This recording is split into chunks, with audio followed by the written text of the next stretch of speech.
नमस्कार मु स्वाति मो यूट्यूब चैनल को आपण मानक स्वागत करुच्ची। आज कश्मीरी आलूदम रेसिपी शेयर करी या बनवा बहुत ही सहज।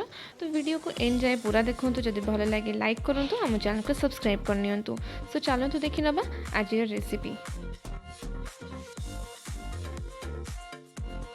तो कश्मीरी आलूदम करने मु प्रथम ये 500 ग्राम बहुत छोट साइज आलू नहीं या चोपा बाहर कर देछि और ताको मु बहुत भल भाव में धोई देछि। आलू सिझिबा पूर्व या गोटे कंटा चामच रे एमिति सब आड़ू होल कर देछि। याकू करबा द्वारा मसला आलू भितर जाए और बहुत भल टेस्ट आसीबो।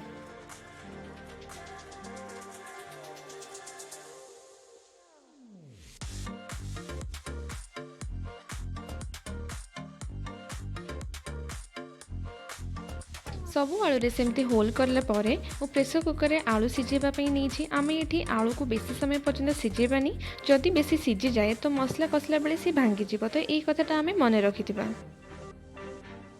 या परे मु कड़ाई रे तेल गरम कर देछि। तेल आमर ये गरम हो सारा। तो सिझा होता आलू को मु गोटे पर गोटे पकई 6 ରୁ 7 मिनिट पर्यंत भाजी दूछि।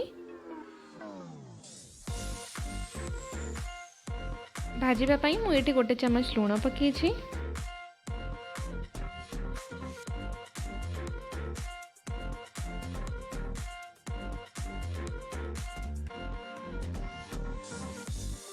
देखंतु ये आलूर कलर धीरे धीरे चेंज होकर गोल्डन ब्राउन कलर हो गला।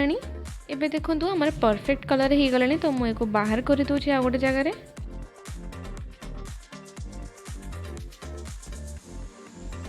आलू ये गोटे भी भांगी नहीं आ बहुत भल भाव में भाजी ही। परे मु 2 बड़ चामच तेल गरम कर देछि। एठी हमर तेल गरम हो सारा। तो तापर मु 3टा कटा पियाज पकईदेली, 2 इंच कटा अदा, सुखिला लंका 2टा, अल्प किछि काजू और चारुमगज को भिजेकी रखी ताकू पकेली और हाफ चामच गोटा जीरा पकेली। याकू एबे हमें भल भाव में मिक्स करके ताकू प्राय 5 मिनिट पर्यंत फ्राई करदबा।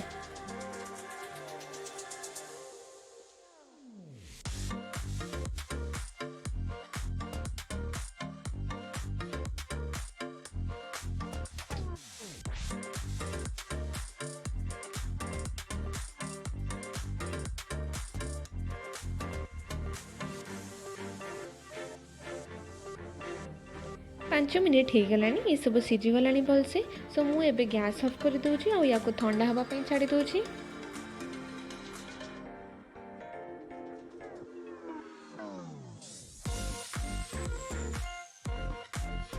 एबे ये सब ठंडा हो गला। तो आम ए ग्राइंड करदेबा अल्प किछि पानी मिसेकी।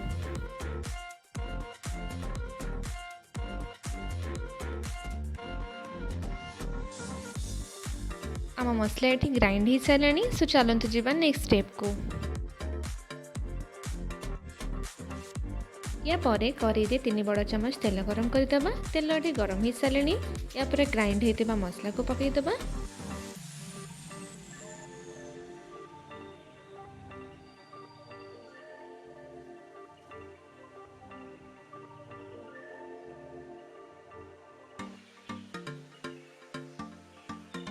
ये मसला को मुझे प्राय 2 मिनिट पर्यंत कषि दूची।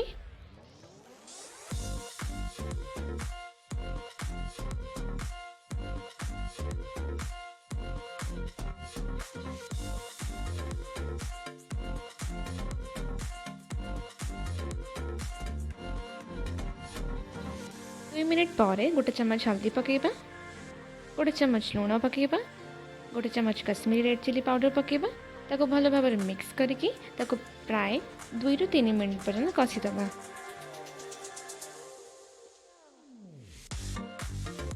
या पर मु कंचा लंका 3टा पकई दूची आ कसूरी मेथी अल्प किछि पकई दूची। ताको तापरे भल भाव में मिक्स करके आउ किछि समय कषिदबा।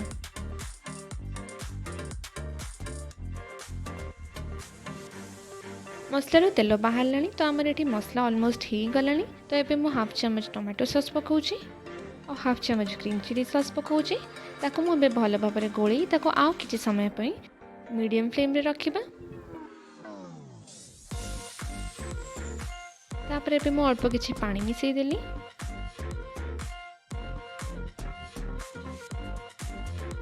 टमाटो प्यूरी पकाइबा मु आगुरु भूली जाइथिली। सो एबे मु ताको पकई दोछि। ଏଇଟା ଯେତେବେଳେ ମୁଁ କଞ୍ଚା लंका पकेइली सेई टाइम रे पकेइबार थिला।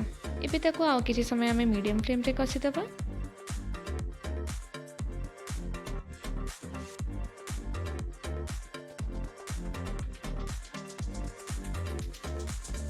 एबे देखंतु आम मसला रे तेल बाहरलानी तो आम मसला ही गलानी। भाजिकी रखिथिबा आलू को एबे आमे पकेइ दबा। ताको भल भाबरे गोली दबा।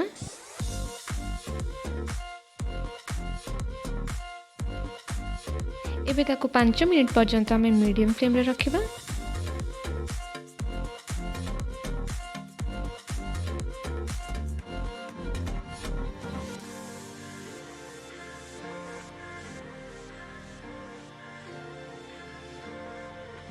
पाँच मिनिट पर मसला आलू भितर को जाई सारी सब एबे पानी पकई दूची।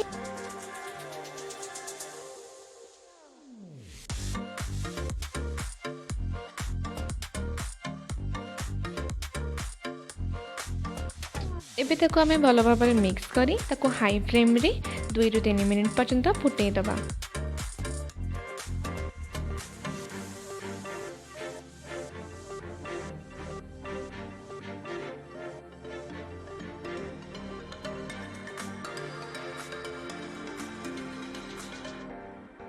साइड रो हल्का हल्का तेल बाहरलानी। सो आमर कश्मीरी आलुदम एबे रेडी हो गलानी। तो मैं एबे हाफ चम्मच गरम मसला पकाउची आ अल्प किछि कटा धनिया पत्र पकाउची। एबे मु गैस ऑफ कर देइछि। सो एबे हमर प्लेटिंग पई पूरा रेडी हो गलानी। सो केमिति लागिला आज रेसिपी मो सहित निश्चय शेयर करंतु। जदि भल लागे लाइक करंतु। हम चैनल के सब्सक्राइब करनियंतु।